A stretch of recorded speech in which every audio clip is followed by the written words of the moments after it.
Pai do Senhor, meus irmãos, tudo bem? Eu estou vindo aqui para gravar o 7º estudo das cartas do Apocalipse, a pedido do presbítero Fernando, que Jesus possa abençoar esse canal, a vida dele, o ministério dele, e que Jesus possa abençoar a nossa congregação do Catete e todos os irmãos que estão assistindo esse vídeo. Que Jesus te abençoe. Que Jesus abençoe todos os colaboradores que fizeram com muito carinho os outros vídeos. Com certeza tem edificado vidas. Eu gostaria de ler com os irmãos a 7ª carta à igreja de Laodiceia, que se encontra em Apocalipse, capítulo 3, versículo de número 14.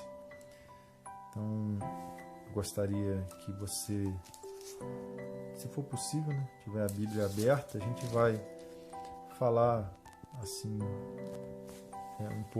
expor um pouco cada versículo para que a gente possa entender o que Jesus estava querendo dizer àquela igreja.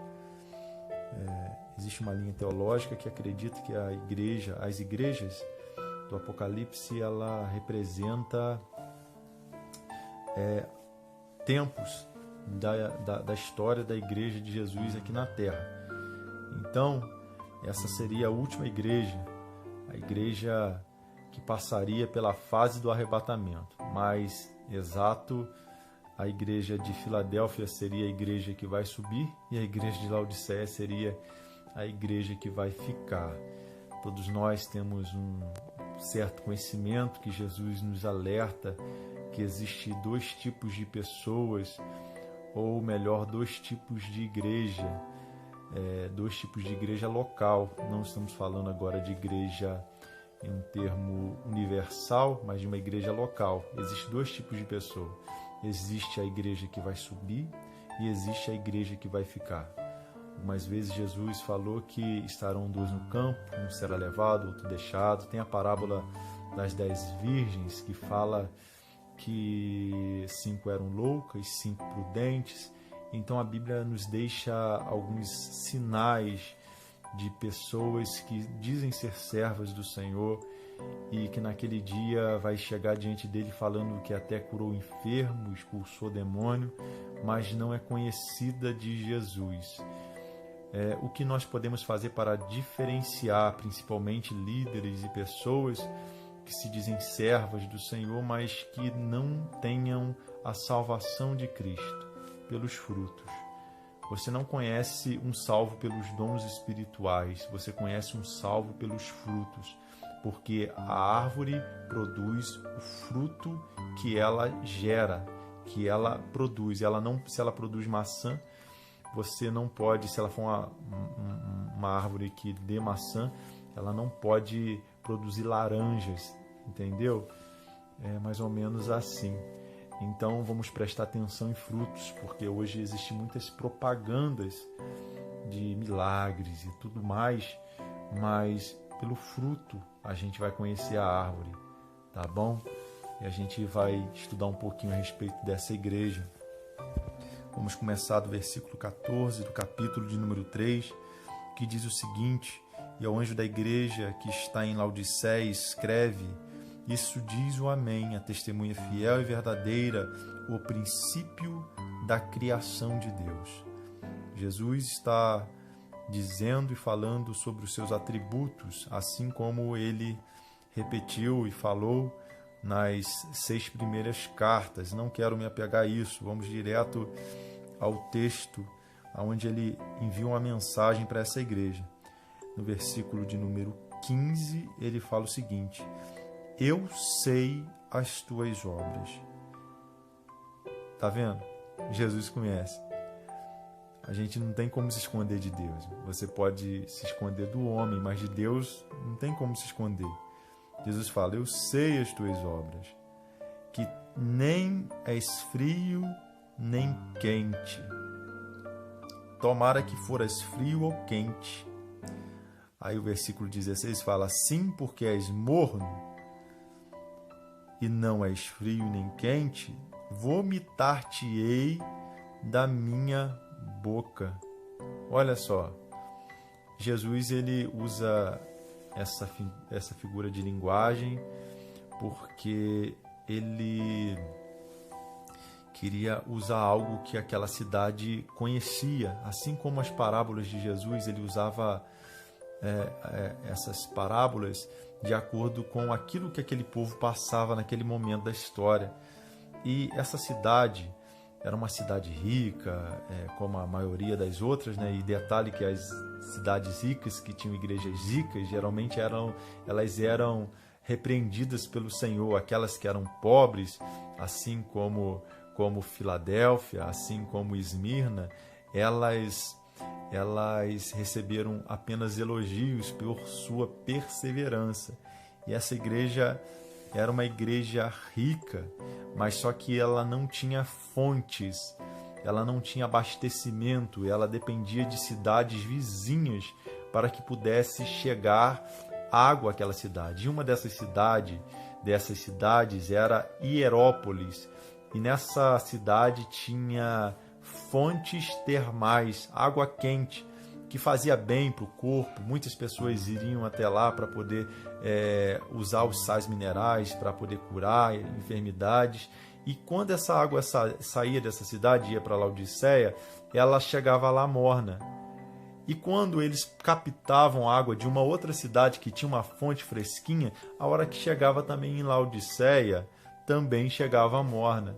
Então Jesus compara aquela igreja à água morna, ou seja, elas não eram quentes o suficiente para trazer cura, para trazer alívio, para trazer conforto, para relaxar, e ela também não era fria, gelada o suficiente para poder saciar a sede daqueles que tinham necessidades.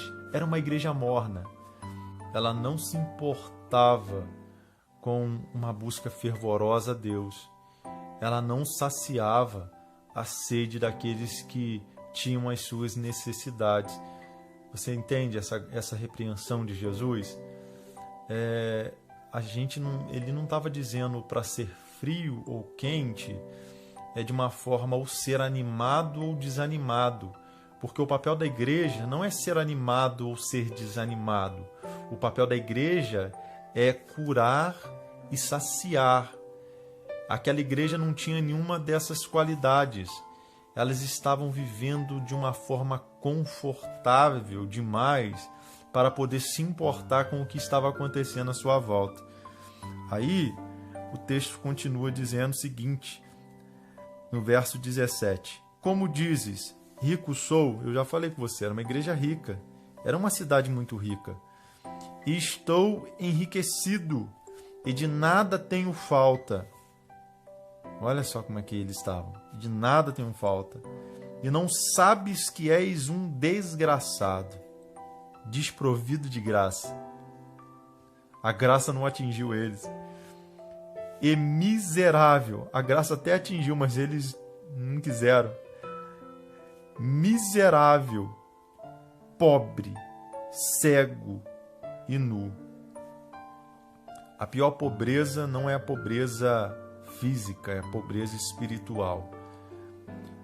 A pior cegueira não é a cegueira física, mas a espiritual. A pior nudez é a nudez espiritual. Aquela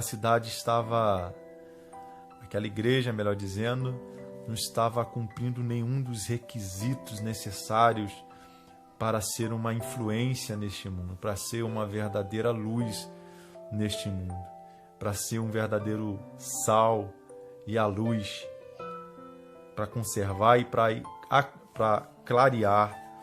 Aí no verso 18, Jesus fala o seguinte: aconselho-te que de mim compres ouro provado no fogo, para que te enriqueças, vestes brancas, para que te vistas, e não apareça a vergonha da tua nudez, e que unja os olhos com colírio para que vejas. Após ele repreender, ele aconselha essa igreja a fazer 3 coisas: comprar ouro, vestes e colírio. Aí a gente tem que analisar só um pouco esses 3 elementos. Por que ele usa a figura do ouro? Porque era uma cidade rica, era uma igreja rica que tinha tudo de bom, tinha riquezas, mas apenas as terrenas, apenas a palpável, não a celestial. Em 1 Pedro, capítulo de número 6, eu gosto de fazer uma referência nesse texto aí, capítulo de número 1, versículo de número 6, eu gosto de ligar esse ponto a esse texto, quando ele fala comprar ouro. Olha só: nisso vocês exultam, ainda que agora por um pouco de tempo devam ser entristecidos por todo tipo de provação. Assim acontece para que fique comprovado que a fé que vocês têm, muito mais valiosa do que o ouro, que perece, mesmo que refinado pelo fogo, a fé é genuína, e resultará em louvor, glória e honra quando Jesus Cristo for revelado. O ouro pode ser comparado à fé, mas o apóstolo Pedro mostra que a fé é muito mais valiosa, e assim como o ouro é provado no fogo, a nossa fé também é provada no fogo. Em tempos de crises, vamos nos apegar, temos fé em Deus. Deus é o nosso refúgio, Deus é a nossa fortaleza, Deus é o nosso socorro bem presente na hora da angústia, porque ele fala que aquela igreja precisava comprar ouro. Então uma das interpretações seria: ela precisava de fé. Era uma igreja que vivia só de aparência, só com o nome igreja, era uma igreja que vivia só de placa, mas na hora que as coisas realmente precisavam acontecer, não tinham fé em Deus. Não tinham a confiança necessária no Senhor. E o apóstolo Pedro fala que a fé, ela parece ouro, porque assim como o ouro é provado para ser refinado, a fé também precisa ser provada para ser refinada. E aquela igreja não passava por esse crivo. Por isso, eles precisavam comprar ouro do Senhor. Vamos voltar ao texto aqui, Apocalipse, capítulo de número 3, versículo de número 18. Aconselho-te que de mim compre ouro provado no fogo, para que te enriqueças, e vestes brancas para que te vista. Aquela cidade era uma cidade conhecida por seu algodão puro, e era uma lã escura tirada daquelas ovelhas, que era muito famosa, era bonita, muito famosa. Mas Jesus, ele aconselha que que essa igreja compre roupas brancas. Roupas brancas, na Bíblia, simboliza santidade. Lá em Josué, se eu não me engano, deixa eu ver aqui para não passar errado para os irmãos, no livro de Josué, capítulo de número 3, provavelmente capítulo de número 3, Josué, capítulo de número 3, versículo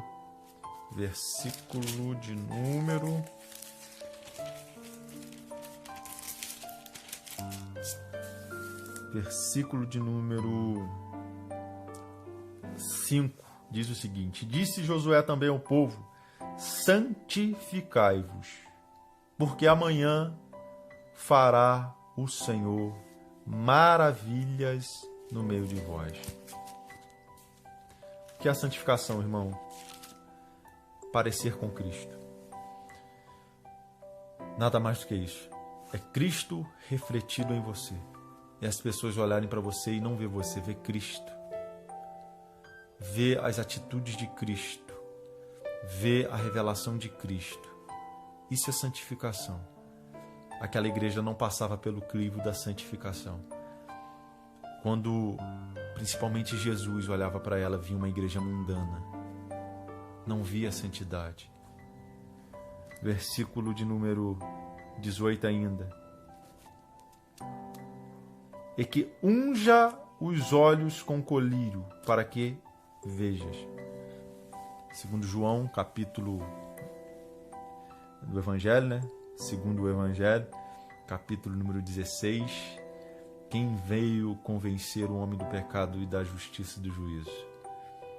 O Espírito Santo. Quando falamos em revelação de Cristo, conseguir ver a obra de Cristo é através do Espírito Santo. Detalhe que aquela cidade era uma cidade conhecida por ter os melhores médicos que cuidavam dos olhos, oftalmologistas. Ela era referência, ela fabricava colírio, era uma cidade de referência, tinha fabricação de colírios. E todos iam para lá cuidar dos seus olhos, mas apenas os olhos físicos, mas os olhos espirituais estavam fechados. Eles não conseguiam ver Jesus. O Espírito Santo não conseguia revelar Jesus para eles. É isso que o Espírito Santo veio fazer, revelar Jesus, a obra de Jesus, o sacrifício de Jesus. Eles não tinham fé, não eram santos e não conseguiam ver Jesus porque estavam sem a presença do Espírito Santo. Aí ele fala o motivo dessas palavras. Ele fala: eu repreendo e castigo a todos quanto amo.